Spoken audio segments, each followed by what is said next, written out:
How's it going, my friends? In honor of launching memberships today, I'd really like to get to know all of you more, so please sign up for that so I can talk more to you guys. I'll also be sharing a bit more about my own experiences briefly in this video so you guys can get to know me a little bit.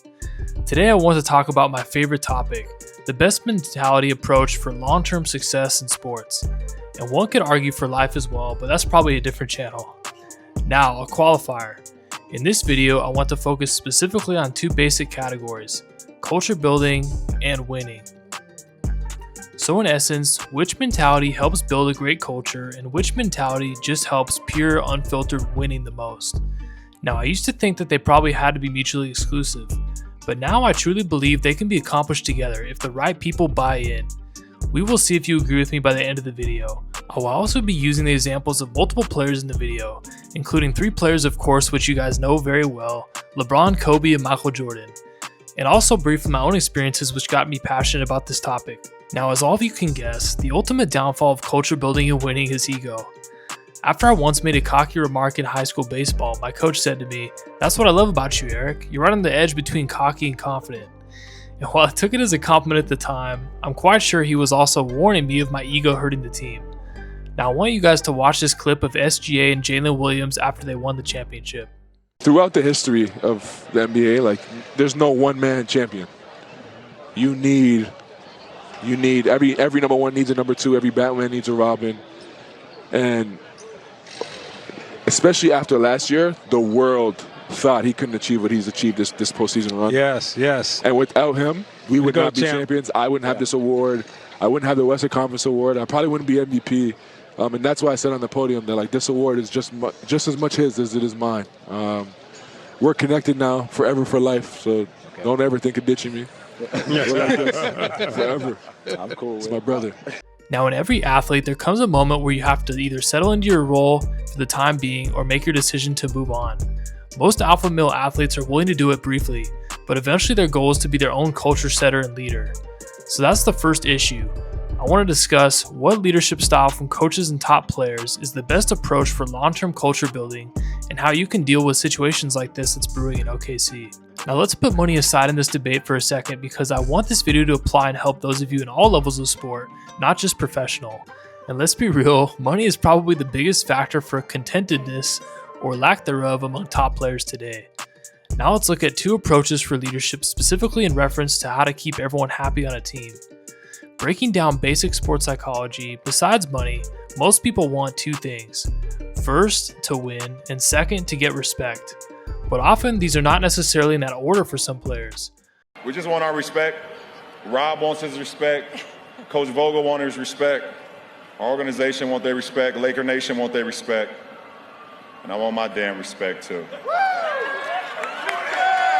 For some, respect is everything and winning is secondary.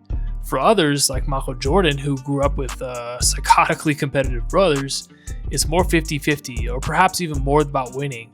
But for almost everyone, respect is extremely important. Some players, I'm sure you guys have all encountered these people, they are more than happy to just do the dirty work, rarely get the ball, as long as the team is winning. These people are of course a joy to play with and are the foundation for culture building.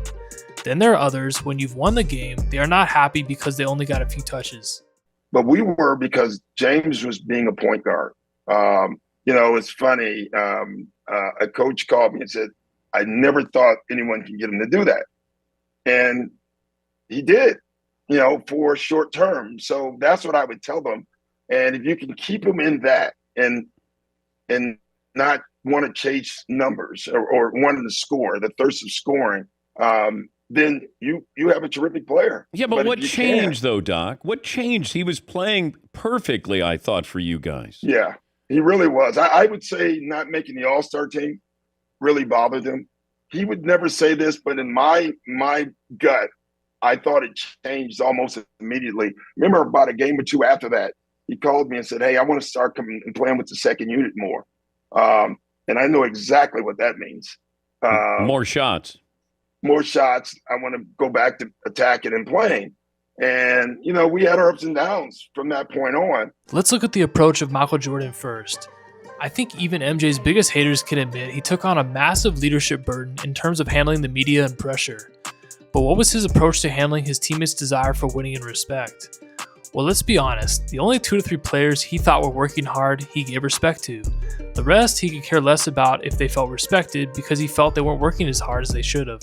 In the end, his goal was to toughen up them mentally to be able to deal with playoff pressure. And he figured if they won, these teammates would be happy and just get over it. And to some extent, he was right. But was that the best approach? To basically bully teammates in practice to mentally toughen them up? The verdict is that it certainly was the most consistent approach. While there was no real instances of Michael Jordan's teammates raising their games offensively in the playoffs, they were mostly very consistent and mentally tough defensively. With Paxson and Steve Kerr, they did come through to hit big shots when called upon. But what about culture building? Would that work now with everyone being a bit more sensitive? I don't think it will.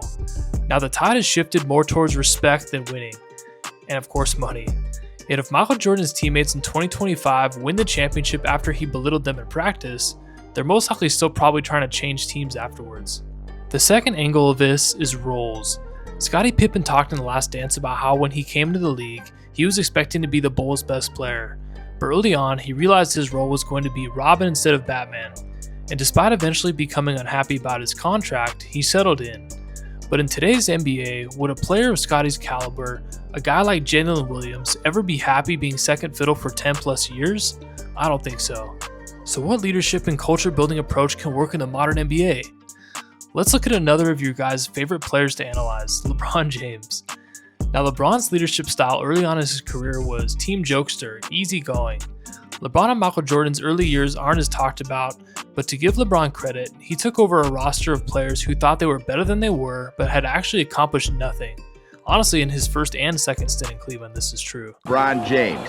But is the 18-year-old from Akron truly the savior? We have better players than him in his position already on our team, though. His potential is probably, the sky's the limit for him, though. I don't think you can really just bring a high school player in and really just think your team gonna really turn around like that. Right. If he come, you know what I'm saying, he can just hop on our bandwagon and hopefully we can do something big. He won them over with excellent two-way play, crazy athletic feats, and tons of jokes. But in his last 2 years with the Cavs, as an excellent defensive team was built around him, they had clear championship aspirations. People forget when they're busy slamming Mo Williams that the Cavs had the best record in the league 2 years in a row at 66-16 and 61-21. Now it's documented at this time that his leadership style started to shift. He continued to promote a lighthearted jokester attitude around the team, but he started upping the intensity in workouts and practices. But the interesting aspect of his leadership was how he chose to motivate.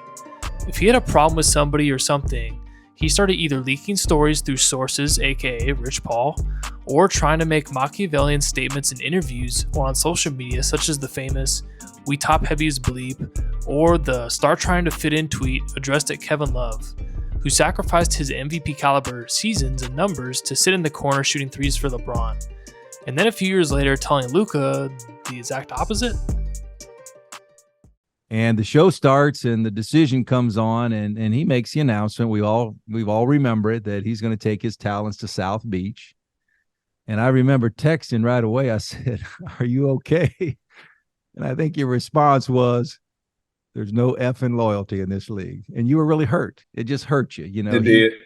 That was tough because I was only 26 years old at the time. I was in my prime.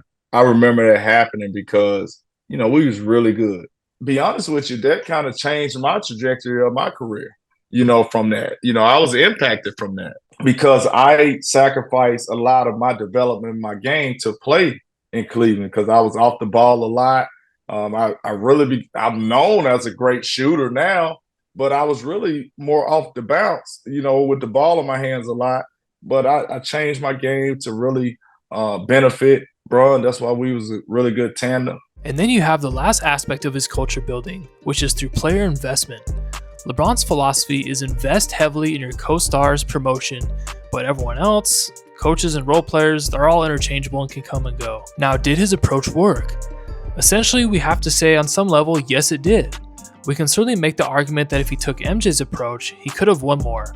But in today's NBA, I think LeBron's approach, while I personally would have struggled to play under him, worked at times in its own way and helped him win 4 championships.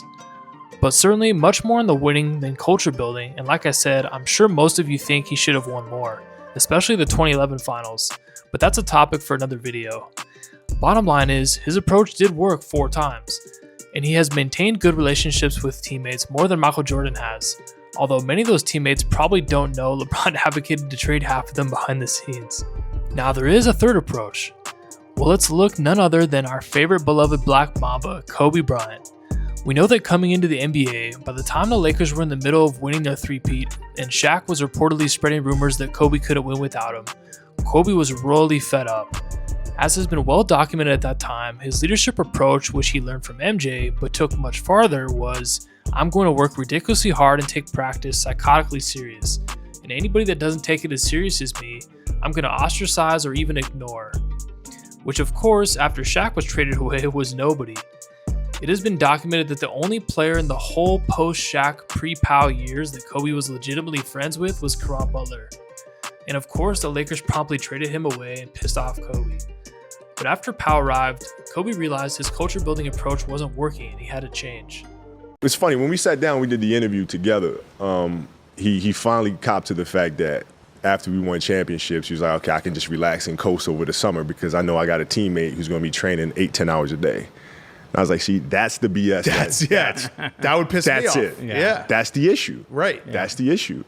But also, it became it's not something that we couldn't have worked out either because we've been doing it, right? But I got to a point in my career where it was the rumblings, and some of it created by him that, Kobe can't win without me. And it was like, hold up.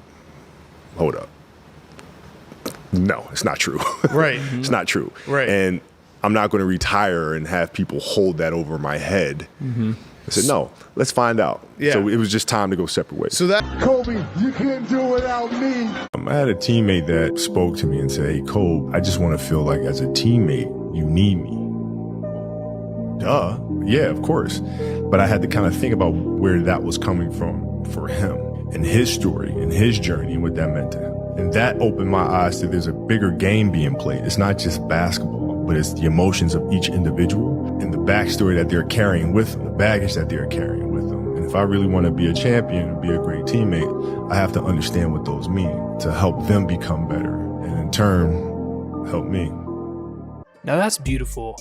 If you're thinking as I initially did, well, Kobe was an asshole, he only really tried that because it would help him win, not really because he cared about his teammates. Well, you may be right, I think that was true at first. But the beautiful thing that happened was I think he started to enjoy the camaraderie and it helped him mature into a pretty positive and mature interviewee after his retirement. Now MJ learned this approach from Phil Jackson, who taught it to Kobe. And the crazy part about MJ and Kobe was they were such forces of will, they were still able to win some before they even really started implementing it. In MJ's mind, being too empathetic or supportive could still be detrimental. I think these three stumbled on the key detail that is the key to all winning cultures everywhere: empathy. Now, I promised you guys a little more about myself, so I will tell you a brief experience I had with this leadership style that changed my life. In high school, sports was all me and my friends thought about, and when it came to practice, we took it relatively serious, but oftentimes in the game, we would underperform. Me personally, outside of school practices, I would really only practice baseball, rarely basketball or the other sports. But I couldn't draw the connection to why I was so confident it could come through in baseball, but I was so nervous and couldn't come through in basketball. I had an especially difficult teammate in basketball that he wasn't too unlike Michael Jordan in his approach. Essentially, none of y'all are work hard as me or into it as me, so I'm not going to pass you the ball and I'm going to belittle you. Back then, of course, I hated him, but looking back now, I understand where he was coming from. Before my first year of college, 2 years of pitching almost every game had destroyed my shoulder and I wanted to pivot more to basketball, but I was still struggling with consistency in games and confidence. My best friend's brother was an excellent player. He had gone to a different school and that summer he invited us to the gym with him every day. Right away, everyone could see he was the best player in the gym, and I was fully expecting him to use his skills to gloat and belittle his struggling teammates just like I had seen my high school teammate do. But he did something different. After every physical mistake, a missed shot, dribbling off your foot, a rimmed out layup, he would hold us accountable, but he would encourage us to shoot it again, saying, "Keep shoot that, good shot," while it was in the air. I was used to hearing, "That's off," or "brick," as soon as I released it from this other high school teammate. The times he would get mad at us was when we would lose focus or our effort wasn't good. And after the games, he told us something that immediately made sense. You're nervous in the games because you guys haven't put in the work. Deep down, I knew he was right, and we immediately started training. After that summer, I worked extremely hard and he completely shifted my mental strength. I went from being nervous before games and thinking about outcomes to instead being in the moment and completely focused on each play. This philosophy change he fostered in me completely changed my mentality on sports and honestly in life, and it led directly to me becoming a coach and now a trainer later on. So what is the key and summary to all this? Which leadership and culture building approach is the best? MJ's, Kobe's, LeBron's, my friend Scott's? I would say we can take from all of them. But the days of toughening up teammates through mental warfare in the old school MJ and Kobe ways won't work these days.